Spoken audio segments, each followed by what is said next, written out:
കോട്ടയം മുണ്ടക്കയത്ത് ഓടിക്കൊണ്ടിരുന്ന ടൂറിസ്റ്റ് ബസ്സിന് തീപിടിച്ചു. മധുരയിൽ നിന്ന് എറണാകുളത്തേക്ക് വന്ന ബസ്സാണ് അപകടത്തിൽപ്പെട്ടത്. ആർക്കും പരിക്കില്ല. ജി ശ്രീത്ത് ചേരുകയാണ്. ശ്രീത്ത്, ഈ ദൃശ്യങ്ങൾ കണ്ടാൽ ബസ് ഏതാണ്ട് പൂർണ്ണമായും കത്തി നശിച്ച അവസ്ഥയിലാണ്. വലിയൊരു ദുരന്തമുണ്ടാകേണ്ട സാഹചര്യമായിരുന്നു അല്ലേ? ഭയം കൊണ്ടാണ് രക്ഷപ്പെട്ടത്. രഞ്ജിത്ത്, അങ്ങനെ തന്നെയാണ്. ഈ പുലർച്ചെ ഒരു 4 മണിയോട് കൂടിയായിരുന്നു മധുരയിൽ നിന്ന് എറണാകുളത്തേക്കായിരുന്നു ഈ ബസ് പോയിക്കൊണ്ടിരുന്നത്.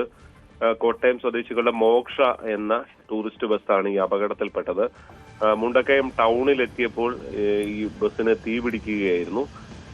ഇത് കണ്ട പുകയും മറ്റും ഉയർന്നത് കണ്ട ഉടൻ തന്നെ ഉറങ്ങുകയായിരുന്ന യാത്രക്കാരെയും മറ്റും ഉണർത്തി എല്ലാവരെയും പുറത്തിറക്കി. അതുകൊണ്ട് തന്നെ യാത്രക്കാർക്ക് ആർക്കും പരിക്കില്ല എന്നുള്ളതാണ് ആശ്വാസകരമായിട്ടുള്ളത്. പക്ഷേ ഈ ബസ് ഈ ദൃശ്യങ്ങളിൽ കാണുന്നതുകൊണ്ട് ഏതാണ്ട് പൂർണ്ണമായും കത്തി നശിക്കുന്ന ഒരു സാഹചര്യമാണ് ഉണ്ടായിട്ടുള്ളത്. 45 യാത്രക്കാരായിരുന്നു, അതായത് ബസ് നിറയെ, സീറ്റ് നിറയെയുള്ള യാത്രക്കാർ ആയിരുന്നു ഉണ്ടായിരുന്നത്. എന്തായാലും അപകടമൊഴിഞ്ഞൊരു വലിയൊരു ദുരന്തമൊഴിഞ്ഞൊരു ആശ്വാസത്തിലാണ് ബസ്സിലെ യാത്രക്കാരും ജീവനക്കാരും എല്ലാം.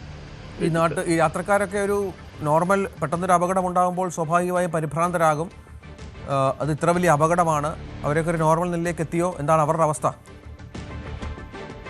രഞ്ജിത്ത്, എത്തിയെന്നാണ് മനസ്സിലാക്കുന്നത്. കാരണം ആർക്കും അങ്ങനെ പൊള്ളല് പോലും ഏറ്റിട്ടില്ല.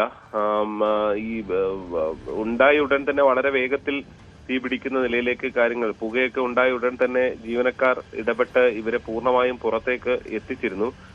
അതുകൊണ്ട് തന്നെ ഒരു ഞെട്ടലുണ്ടായി എന്നത് സത്യം തന്നെയാണ്. പക്ഷെ അതിനപ്പുറത്തേക്ക് അപകടം ഒന്നുമില്ല, അതായത് മറ്റു പരിക്കുകളൊന്നും ഉണ്ടായിട്ടില്ല എന്നുള്ളത് ഇവരെ സംബന്ധിച്ച് വലിയൊരു ആശ്വാസമായി മാറിയിട്ടുണ്ട് എന്ന് തന്നെയാണ് നമുക്ക് എടുത്ത് പറയാൻ സാധിക്കുന്നത്.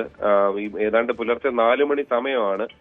മധുരയിൽ നിന്നുള്ള യാത്രക്കാരായിരുന്നു ഉണ്ടായിരുന്നത്. എന്തായാലും നിലവിൽ ഇവർ എല്ലാവരും തന്നെ വലിയ ആശ്വാസത്തിലാണ്. ജി ശ്രീത്താണ് വിവരങ്ങൾ. കൂടുതൽ വാർത്തകൾക്ക് News 18 Keralam YouTube channel subscribe ചെയ്യുക.